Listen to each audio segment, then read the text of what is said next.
Durante mucho tiempo, la historia de la India antigua quedó opacada por Egipto y Mesopotamia. Sin embargo, en el Valle del Indo surgieron ciudades con un urbanismo sorprendente. Después aparecieron los himnos védicos, más tarde los grandes reinos del norte y finalmente un imperio que unificó buena parte del subcontinente. ¿Cómo se produjo esa evolución? ¿Cómo se convirtió la India en una de las civilizaciones más antiguas y sorprendentes del mundo? Mi nombre es Andrei Biarens y hoy te invito a recorrer la historia de la antigua India, desde Harappa y Mohenjo-Daro hasta el final del período clásico. Veremos sus reinos, imperios, gobernantes, logros científicos y culturales, así como los debates que ayudan a entender cómo se formó esta increíble civilización. ¿Listos para la aventura? Ya comenzamos. ¿Cómo es posible que desapareciera durante milenios una de las civilizaciones urbanas más impresionantes del mundo antiguo? Esa es una de las primeras sorpresas de la historia de la antigua India. Mucho antes de los reinos descritos en textos sánscritos y mucho antes de los grandes imperios, pues existió una civilización que levantó ciudades planificadas, organizó redes comerciales a larga distancia y desarrolló una cultura material de enorme uniformidad en un territorio vastísimo. Hoy la conocemos como la civilización del Valle del Indo o civilización harapense.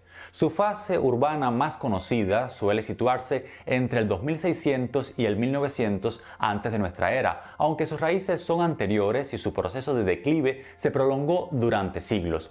El redescubrimiento moderno de esta civilización cambió por completo la visión tradicional del pasado indio. Harappa fue identificada arqueológicamente en 1921 y Mohenjo-Daro en 1922. A partir de esas excavaciones impulsadas bajo la dirección de John Marshall y con figuras como Daya Ram Sani y Rajaldas Banerjee, en los primeros hallazgos quedó claro que el subcontinente indio había albergado una civilización urbana de la Edad de Bronce, comparable en escala y complejidad a Egipto y Mesopotamia. Además, su extensión territorial resultó enorme, desde Baluchistán hasta zonas cercanas al Yamuna y desde el litoral del mar Arábigo hasta el Punjab. Sus dos centros más emblemáticos fueron Harappa y Mohenjo-Daro, aunque hoy sabemos que existieron muchos más asentamientos, entre ellos Dholavira, Rajigarhi y Kalibangan. Lo que más impresiona al observar estos yacimientos es el nivel de planificación.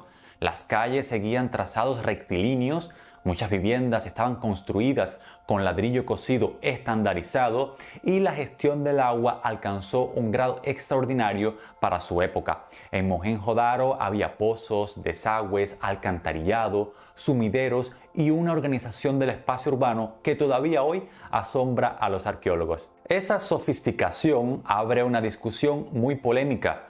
¿Quién gobernaba realmente estas ciudades? En Egipto vemos faraones y tumbas monumentales. En Mesopotamia encontramos palacios, estelas reales y textos abundantes. En el Valle del Indo, en cambio, el panorama es distinto. Hay orden, uniformidad y control técnico, pero faltan señales claras de monarquías personalistas o de una élite que se exhiba mediante monumentos colosales.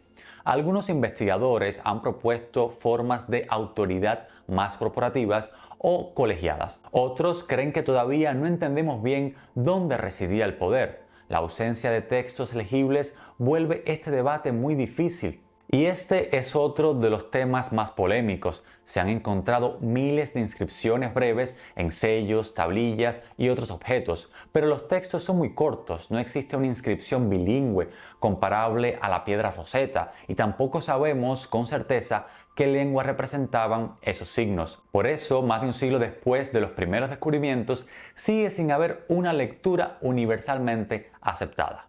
La economía harapense fue igual de notable. La agricultura sostuvo a las ciudades y el comercio amplió su alcance. Los sellos, las cuentas de cornalina, los pesos estandarizados y ciertos objetos hallados fuera del subcontinente indican contactos con regiones del Golfo Pérsico y con Mesopotamia, donde probablemente se conocía esta zona con el nombre de Meluja.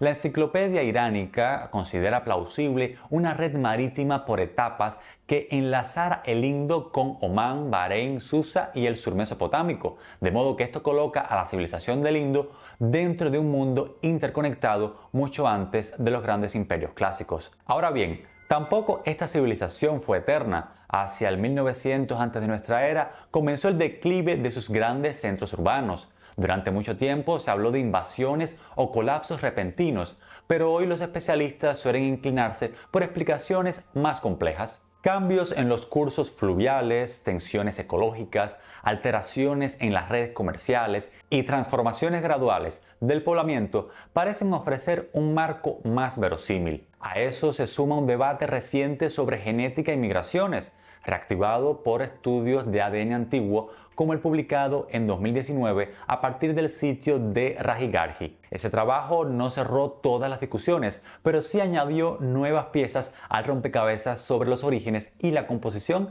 de las poblaciones arapenses. Por cierto, si quieres conocer más sobre la civilización del Valle del Indo, tengo un video en mi canal que de seguro te va a gustar. Pásate a verlo cuando termines con este. Así comienza entonces la historia antigua de la India, con ciudades de ladrillo, calles geométricas, comercio a larga distancia y una escritura muda que todavía guarda silencio. Y ese silencio precisamente es lo que hace a la civilización del Valle del Indo tan poderosa y enigmática. Pero si Harappa y Mohenjo-Daro cayeron, ¿qué pasó a continuación? Son muchas las civilizaciones antiguas que han desaparecido sin dejar rastro. Su mera existencia enfrenta a día de hoy a especialistas y entusiastas, pero lo cierto es que haya existido o no, mientras no se tenga prueba documental sobre ellas, quedarán en el plano de la especulación. Eso no significa que renunciemos a ellas o esperemos a que aparezcan pruebas irrefutables. Existe otra vía, la reflexión narrativa. La literatura es un espacio muy valioso para reflexionar acerca de lo que pudo ser y sobre qué otras vías podemos usar para dar con ellas. Es como la ciencia ficción, basta con recordar que son muchos los inventos y descubrimientos que aparecieron primero en los libros. Guiándome por ese espíritu he creado mi novela Andreíadas, una aventura de fantasía épica que explora el lejano mundo antiguo para invitar a reflexionar sobre aquellas culturas y civilizaciones perdidas que podrían reescribir la historia de nuestro mundo. Si quieres darle una oportunidad y de paso apoyar mi carrera como escritor, te dejo un enlace en la descripción de este video. Después del declive de las grandes ciudades del Indo, el norte del subcontinente entró en una etapa muy distinta. El paisaje dejó atrás el protagonismo de los grandes centros urbanos de ladrillo y pasó a un mundo más móvil, más rural y más articulado por clanes, linajes y tradiciones transmitidas de forma oral. A ese largo periodo se le llama Era Védica y suele situarse entre el 1500 y el 500 antes de nuestra era. Su nombre procede de los Vedas, los textos sagrados más antiguos de la tradición india, compuestos en sánscrito védico y conservados durante siglos por transmisión oral con una precisión extraordinaria. El más antiguo de ellos es el Rig Veda. Suele fecharse en torno al segundo milenio antes de nuestra era y recoge 1028 himnos distribuidos en 10 mandalas. Ahora, ¿de dónde salieron estos pueblos? Aquí aparece uno de los debates más intensos de toda la historia antigua de la India. Durante mucho tiempo se habló de una invasión aria que habría destruido la civilización del Indo. Hoy, en cambio, esa imagen ha perdido fuerza en el mundo académico. El consenso más extendido se inclina por movimientos migratorios de pueblos indoarios desde el noroeste a lo largo de un proceso gradual, dentro de un marco mucho más complejo que el de una irrupción militar única. Es probable que los hablantes del antiguo indoario entraran en el subcontinente por el noroeste a finales del tercer y durante el segundo milenio antes de nuestra era. Aún así, siguen abiertas varias discusiones sobre ritmos, rutas y grado de interacción con las poblaciones locales herederas del mundo arapense. Los primeros himnos védicos reflejan un mundo centrado sobre todo en la región del Punjab. En ese momento aparecen jefes tribales, asambleas, rivalidades entre grupos y una religiosidad vinculada al sacrificio, al fuego ritual y a divinidades como Indra, Agni, Varuna o Soma. La sociedad que emerge en el Rig Veda todavía conserva rasgos pastoriles importantes. El ganado tiene un valor económico y simbólico enorme, y la guerra aparece muchas veces ligada al prestigio, al botín y al control de recursos. Por una parte, estamos ante una cultura oral de enorme riqueza poética. Por otra, también vemos aquí los primeros cimientos de formas sociales y religiosas que influirán en la historia del subcontinente. Con el paso de los siglos, ese mundo fue cambiando. La expansión hacia la llanura del río Ganges alteró la escala del poblamiento y de la organización política. Las comunidades se hicieron más estables, crecieron los asentamientos y apareció una estructura territorial más definida. En ese proceso suele mencionarse la cultura de la cerámica gris pintada, asociada por muchos especialistas con la fase media y tardía del mundo védico. Muchos especialistas la relacionan con la expansión de los asentamientos hacia los valles del Ganges y el Yamuna superior y con el desarrollo que acabaría conduciendo a las primeras ciudades de la primera mitad del primer milenio antes de nuestra era. En esa etapa tomó forma también la organización social que más tarde se expresaría en el sistema de Varnas. Los textos védicos tardíos ya muestran con más claridad la división entre brahmanes, kshatriyas, vaishyas y shudras. Ahora, aquí conviene matizar algo importante. En la era védica temprana, esta estructura todavía no funcionaba como la compleja red de castas históricas que conocemos por periodos posteriores. Todavía se estaba formando. Lo que sí se observa es un fortalecimiento de la autoridad ritual de los brahmanes y una creciente centralidad del sacrificio como eje de legitimación política y religiosa. Al mismo tiempo, la composición de los brahmanas y después de las primeras Upanishads muestra que la tradición védica también generó reflexión filosófica, discusión sobre el sentido del rito y nuevas búsquedas espirituales. Hacia el final de la era védica, el escenario era ya muy distinto del que reflejan los himnos más antiguos. El uso del hierro empezó a tener mayor presencia.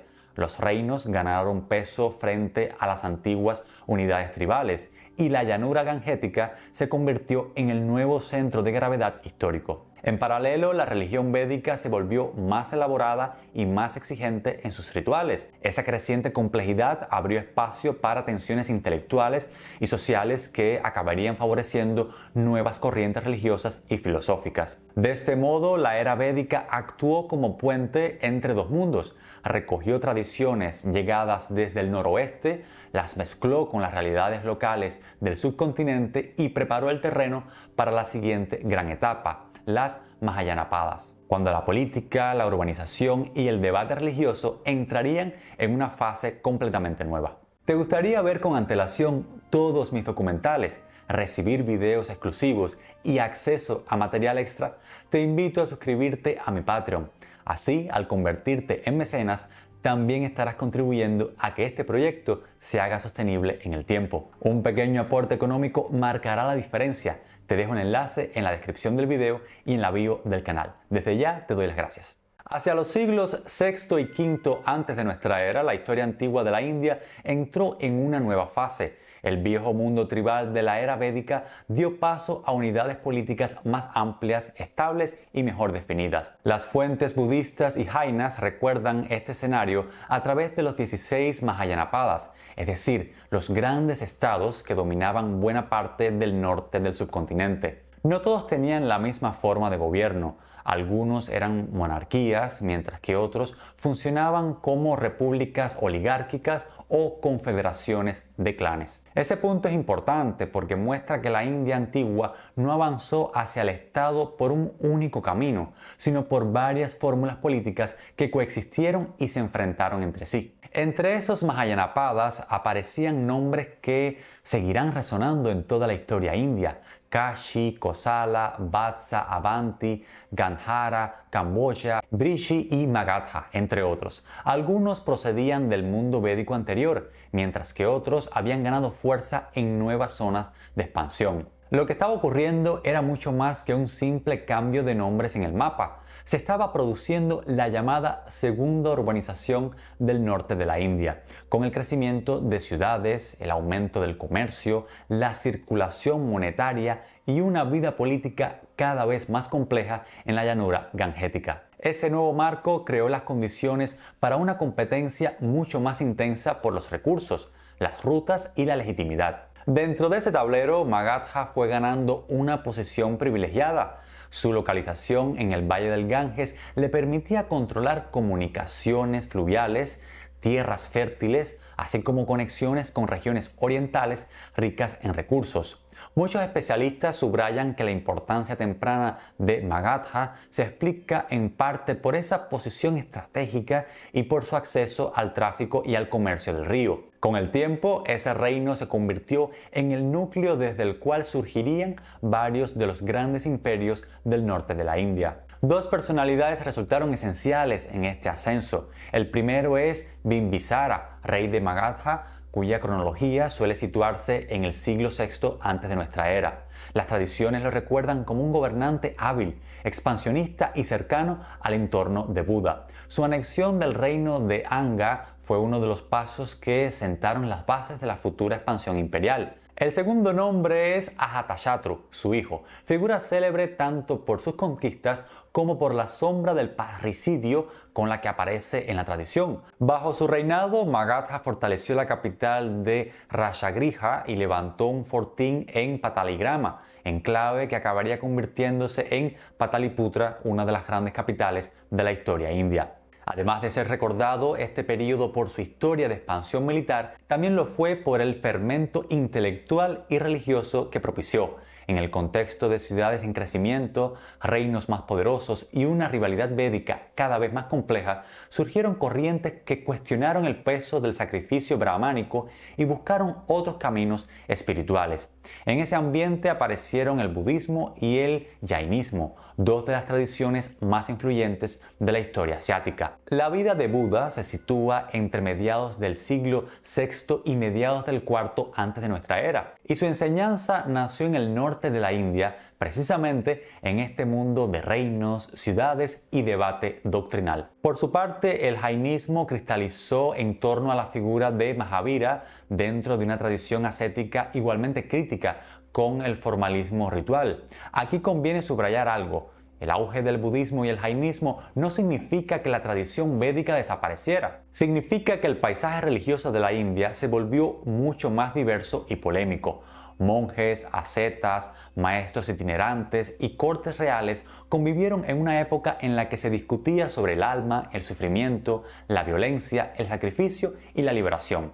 Ese clima intelectual explica por qué este periodo resulta tan decisivo. Además de la aparición de nuevos estados, estaban naciendo nuevas formas de pensar el poder y la moral. ¿Crees que nuestro mundo actual se parece al de aquel entonces?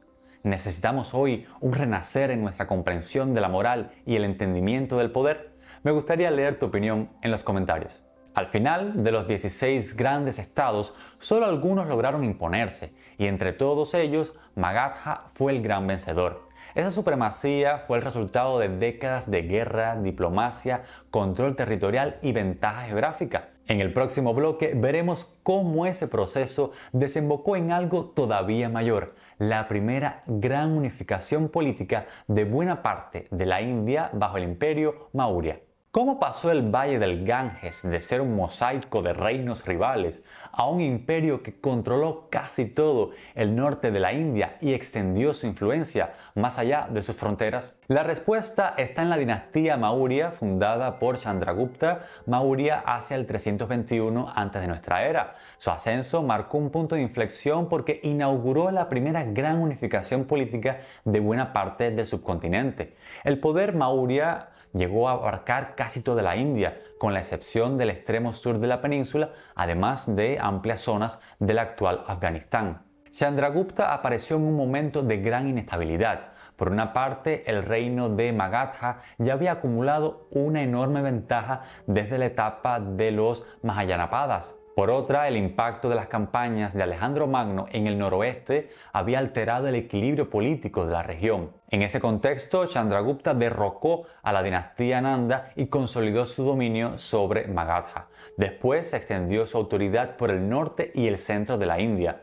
Uno de los episodios mejor recordados de su reinado fue su enfrentamiento con Seleuco I Nicátor hacia el 305 a.C. de nuestra era. El acuerdo posterior dio a los Maurya territorios transindios y abrió una etapa de relaciones diplomáticas entre ambos mundos. De ese contacto surgió también la figura de Megástenes, el embajador griego que residió en la corte Maurya y escribió la Índica, una obra perdida pero conservada parcialmente a través de autores posteriores. A propósito, te dejo en mi canal de WhatsApp un pequeño artículo sobre este interesante personaje.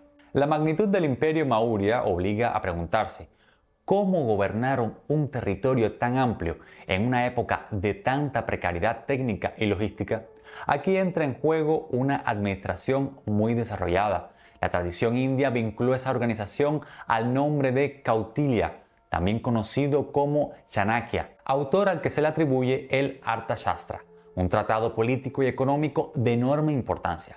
Hay debates sobre la fecha exacta del texto y sobre cuánto refleja de forma directa la época de Chandragupta. Aún así, su contenido revela una concepción del poder basada en la recaudación, la vigilancia, la diplomacia y una burocracia capaz de intervenir en muchos aspectos de la vida económica. Tras Chandragupta reinó su hijo Bindusara, una figura menos conocida pero fundamental para la continuidad del imperio. Después llegó al trono Ashoka, probablemente el soberano más célebre de toda la antigüedad india. El hecho central de su reinado fue la guerra de Kalinga sobre el 260 antes de nuestra era. Ashoka mismo dejó constancia de ese episodio en sus inscripciones. La conquista fue exitosa en términos militares, pero el coste humano lo marcó profundamente. Según sus propios testimonios, el sufrimiento causado por aquella campaña lo llevó a reconsiderar la conquista armada y lo aproximó de manera decisiva al budismo. Ese cambio convirtió a Ashoka en una figura excepcional. Siguió siendo un monarca poderoso, pero intentó redefinir el sentido del poder a través de la doctrina del Dhamma. Sus mensajes quedaron grabados en rocas y pilares repartidos por distintas regiones del imperio. Esas inscripciones son fundamentales para la historia de la India porque constituyen las primeras inscripciones escritas tras la desaparición de la escritura del Valle del Indo. En ellas, Ashoka habló de justicia, compasión, moderación, respeto entre comunidades religiosas y deber moral del gobernante. A través de esos textos, el emperador quiso dirigirse directamente a sus súbditos y dejar una imagen pública de autoridad ética. Además, la huella de Ashoka trascendió la política interior. La tradición budista y las fuentes históricas lo relacionan con la difusión del budismo dentro y fuera de la India. Su nombre quedó unido a lugares sagrados y a monumentos duraderos. En Lumbini, por ejemplo, uno de los pilares conmemorativos sigue vinculado al gran centro de peregrinación budista asociado al nacimiento de Buda. De este modo, el reinado de Ashoka conectó la historia política de la India con una proyección religiosa y cultural mucho más amplia, que alcanzó Sri Lanka y con el tiempo amplias zonas de Asia. Sin embargo, el imperio Maurya no sobrevivió mucho tiempo a sus grandes soberanos y terminó hacia el 185 antes de nuestra era. Pero la historia antigua de la India no termina aquí. Tras la caída de los Maurya, el subcontinente entró en una nueva etapa de reinos y transformaciones que acabaría conduciendo a uno de los momentos más brillantes de toda su historia, el período clásico y el esplendor del mundo Gupta. A partir de la caída del imperio Maurya, el subcontinente volvió a fragmentarse en varios reinos y dinastías, aunque esa diversidad política no frenó el desarrollo cultural. Entre el 200 antes de nuestra era y el 1200 de nuestra era, la India vivió un largo periodo en el que maduraron muchas de las tradiciones intelectuales, artísticas y religiosas que hoy asociamos con su civilización clásica. Dentro de ese amplio periodo, el momento más célebre fue el del Imperio Gupta, que dominó gran parte del norte de la India entre comienzos del siglo IV y finales del siglo VI de nuestra era, y que con frecuencia ha sido presentado como una auténtica edad dorada. Conviene entender bien qué significa esa idea de edad dorada. No quiere decir que todo fuese paz, prosperidad o perfección, para nada. Quiere decir que durante estos siglos se produjo una concentración extraordinaria de logros en ciencia, matemáticas, literatura, arte y pensamiento religioso. Varios autores señalan que incluso la fundación de la dinastía Gupta en el 320 de nuestra era se usa a veces como marcador práctico para el inicio de la India clásica. El ascenso de los Gupta comenzó con Chandragupta I, pero fue sobre todo con Samudragupta y Chandragupta II cuando el imperio alcanzó su mayor prestigio. Samudragupta aparece en las inscripciones como un conquistador de enorme energía y Chandragupta II consolidó el poder imperial y extendió su influencia hacia el oeste, donde el control de regiones comerciales resultaba clave. No estamos ante un imperio idéntico al de Maurya. El poder Gupta fue menos centralizado y más flexible, pero logró algo muy importante: proporcionar un marco de estabilidad suficiente para el florecimiento de cortes, centros de aprendizaje, producción literaria y refinamiento artístico. Uno de los campos donde esta época brilla con más fuerza es el de las matemáticas y la astronomía. Aquí aparece un nombre imprescindible: Aryabhata, que nació en el 476 de nuestra era y trabajó en Kusumapura, cerca de Pataliputra, entonces vinculada al mundo Gupta. Se le considera el matemático indio más antiguo cuya obra conservada puede ser estudiada con cierta seguridad. En la tradición científica india de este periodo maduró el sistema decimal posicional, que acabaría teniendo un impacto inmenso en la historia universal. Más tarde, figuras como Brahmagupta, ya en el siglo VII, continuarían ese desarrollo y ampliarían la influencia de la ciencia india mucho más allá del subcontinente. La literatura también alcanzó un nivel extraordinario. El sánscrito se consolidó como gran lengua de prestigio cortesano y erudito, y en ese marco destacó Kalidasa, a menudo considerado uno de los mayores poetas y dramaturgos de la India. En paralelo, la tradición épica y puránica siguió ampliándose y fijándose por escrito, mientras el hinduismo iba tomando formas cada vez más reconocibles en su desarrollo clásico. Este es otro rasgo esencial del periodo. No hablamos solo de avances técnicos o intelectuales, hablamos también de una etapa en la que se reorganizaron las grandes corrientes religiosas de la India, con una convivencia compleja entre budismo, jainismo y distintas formas del hinduismo. En el terreno artístico, el periodo clásico dejó algunas de las obras más influyentes de toda la historia india. Las cuevas de Ajanta, por ejemplo, alcanzaron durante los siglos V y VI de nuestra era una fase de esplendor que la propia UNESCO describe como una colección de pinturas y esculturas consideradas obras maestras del arte religioso budista. También la arquitectura de templos dio pasos decisivos durante la época Gupta. Por ejemplo, el templo 17 de Sanchi fue una muestra temprana y fundamental en la evolución del templo clásico del norte de la India. Aquí ya se percibe un lenguaje artístico que influirá durante siglos. Ahora bien, este largo periodo clásico no termina con los Gupta. Tras su debilitamiento, especialmente a partir del siglo VI, el poder volvió a dispersarse y el norte de la India entró en una etapa más descentralizada. Después del mundo Gupta se desarrolló una estructura política menos centralizada y a menudo descrita como un patrón más fragmentado desde el siglo VII. Aún así, la energía cultural no desapareció, continuó bajo otras dinastías y otros centros regionales hasta alrededor del 1200 de nuestra era, cuando nuevas transformaciones políticas cambiaron otra vez el rumbo de la historia india. La historia de la antigua India fue un proceso largo, complejo y extraordinariamente rico.